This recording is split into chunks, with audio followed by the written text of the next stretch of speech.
இந்த பொறப்பு தான் நல்ல ருசிச்சு சாப்பிட கிடைச்சது.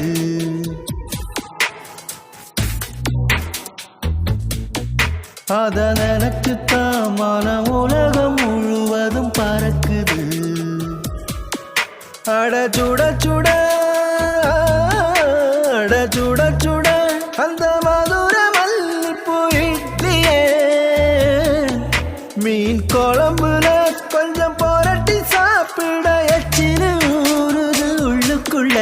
இந்த பொறப்பு தான் இந்த பொறப்பு தான் நல்ல ருசிச்சு சாப்பிட கிடைச்சது. இந்த பொறப்பு தான் நல்ல ருசிச்சு சாப்பிட கிடைச்சது. அத நினைச்சுத்தான் மனம் உலகம் முழுவதும் பறக்குது.